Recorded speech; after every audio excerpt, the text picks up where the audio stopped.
And grappling with You know that feeling when you open the fridge? You know that feeling when you open the fridge, stare at shelves that are absolutely packed with food and just groan like there's nothing to eat in here. Oh, yeah. Or, walking into a closet that's bursting with hangers and declaring you have absolutely nothing to wear. I mean, we are literally staring at abundance and feeling deprived. It's totally absurd. But looking at our sources today, so we've got Economics 101, Simply Economics, and the economics book, that ridiculous fridge moment is basically the bedrock of all economics, Right, which is scarcity. right, exactly. And today, our mission in this deep dive is to sort of translate these massive abstract economic theories into the practical reality of your daily life, like exposing the hidden forces driving your everyday decisions.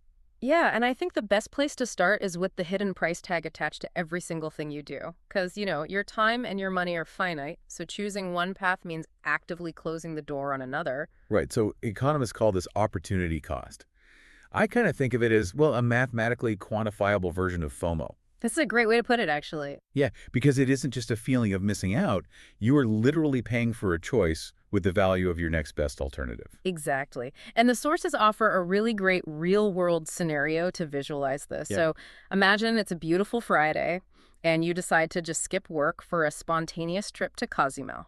sounds nice. Right. But the true cost of that trip isn't just, the taxi to the airport, the plane ticket, and the scuba diving session. Right, the real cost includes the wages I sacrificed by not clocking in. Like, I paid for that beach time with my missing paycheck. Exactly. And on a much smaller scale, if you decide to go to the movies tonight, the cost is the fun you gave up by not going ice skating instead. I mean, the cost is literally whatever you left behind. Wow, yeah.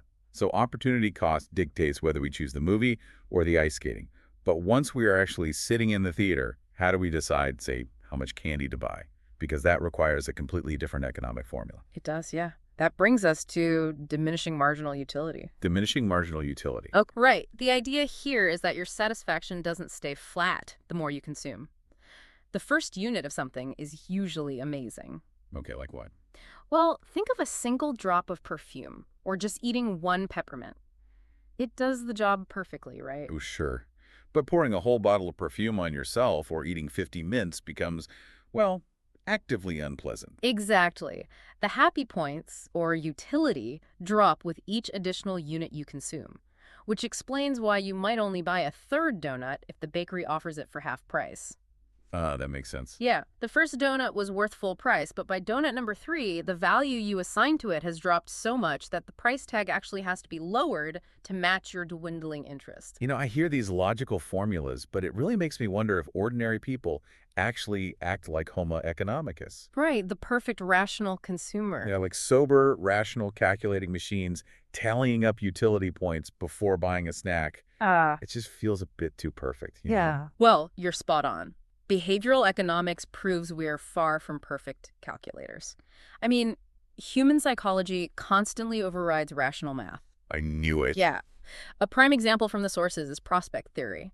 It shows that we don't really value money in absolute terms. We evaluate gains and losses based entirely on relative context. Oh, I see this all the time. Like, if I hear a DVD I want is $15 at the store next door, but $10 at a store across town, I will absolutely drive 20 minutes to save that $5. Right. But if I'm buying a $400 TV and the store across town has it for $395, I am definitely not making that drive. And it is the exact same $5. But your brain evaluates value proportionally. Okay, that's crazy when you put it like that. Right. $5 off a $15 item feels like a massive percentage win.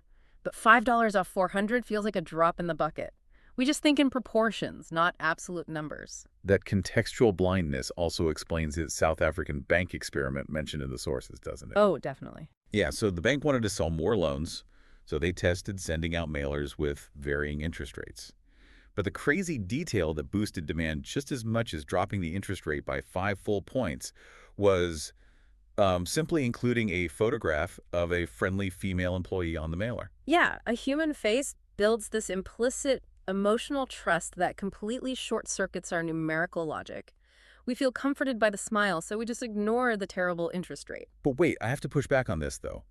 If our financial decisions are really that easily manipulated by a friendly smile on a piece of junk mail, Aren't traditional supply and demand charts basically useless for real life? No, I wouldn't say they're useless. They just illustrate a baseline. Like traditional charts show us how prices should naturally balance out in a perfect world where everyone acts rationally. Right, which we clearly don't. Exactly. Behavioral economics just adds the human friction to that baseline, showing us why we act irrationally when trust, fatigue, or context come into play.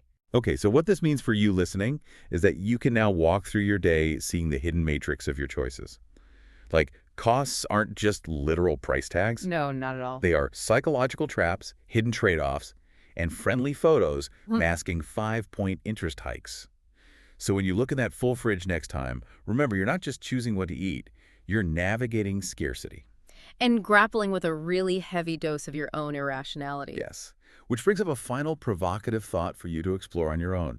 It's called the endowment effect. Ooh, a good one. Yeah, so the next time you clean out your closet and try to sell a used jacket, ask yourself, do you objectively value that item, or do you inherently overvalue it simply because you already own it?